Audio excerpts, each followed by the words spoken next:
Uwayavuye mw'ijuru tumeni inama y'agakiza ku kibazo cyo gucungura Adamu. Mu bamarayika habuze umwe gusa wo gukiza wa munyabyaha wari wacumuye, maze Yesu ababazwa nuko umuntu agiye kurimbuka.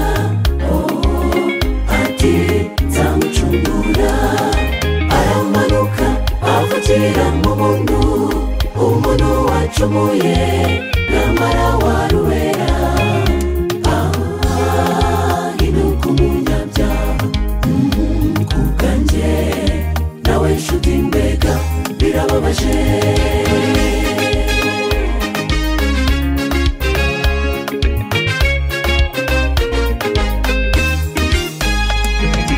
Inzira y'umusaraba itangira ubwo akiri uruhinja, arageragezwa akura umwanzi amwibasira, ariko akomeza gukura ashimwa n'Imana n'abantu. Maze igihe kiragera Yesu aragambanirwa, ubwo inzira yo gukiza umuntu yaririmbanije. Igihe gikwiriye gisohoye, Yesu aramanikwa ku musaraba. Maze ku isaha ya saa cyenda igeze, aratanga aruhukira mu gituro. Satani arishima azi ko birangiye, azi ko turushe umurera w'urupfu rw'iteka. Hanyuma kuwa mbere w'iminsi irindwi Yesu azukanye ubutware, ntiyaheze mu gituro yazukanye kunesha turarokoka. Yarazutse turirimba intsinzi, urupfu ntacyo rukidutwaye, oya n'ibitotsi. Mbega ngo Satani aramwara abonye igitare kibirindutse, izazamukanye imfunguzo z'ikuzimu. Intego y'ijuru yagezweho twishime, nitwe twacunguwe n'amaraso ya Yesu. Ntabwo tugipfuye tukiri bazima, tubereyeho guhora dushimira icyo gitambo Yesu yadutangiye tugakira. Yarazutse turirimba intsinzi, urupfu ntacyo rukidutwaye, oya n'ibitotsi.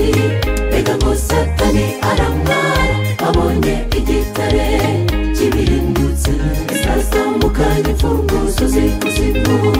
Intego y'ijuru yagezweho twishime, nitwe twacunguwe n'amaraso ya Yesu.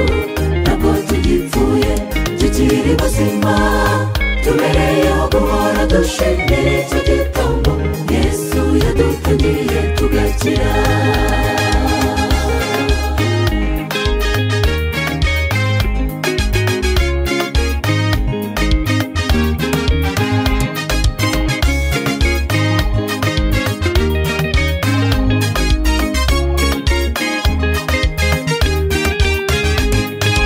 Umwanzi ntabwo yanyuzwe, yakomeje gukuza ikinyoma, akwirakwiza ibihuha ko Yesu yibwe n'abigishwa be.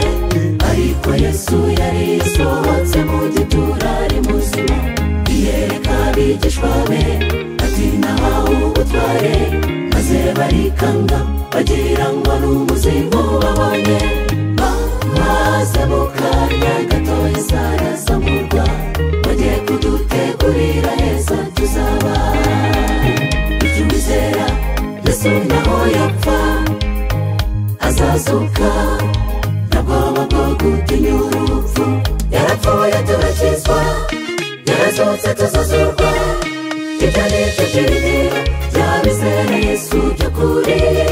Yesu wacu yarazutse turirimbe, ijuru ryaranesheje, igituro kirarangaye kiri mu busa. Yesu ni muzima, yarazutse turirimba intsinzi, urupfu ntacyo rukidutwaye, oya n'ibitotsi. Mbega ngo Satani aramwara abonye igitare kibirindutse, izazamukanye imfunguzo z'ikuzimu.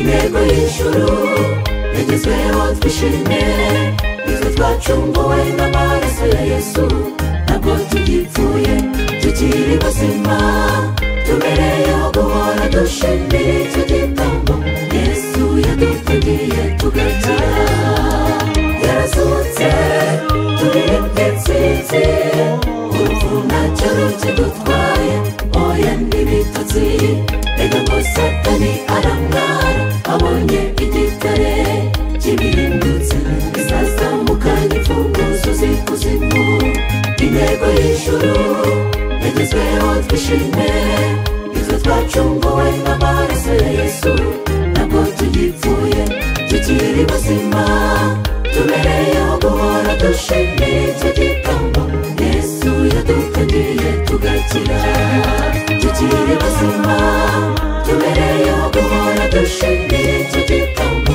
Yesu yadutegeye tugakira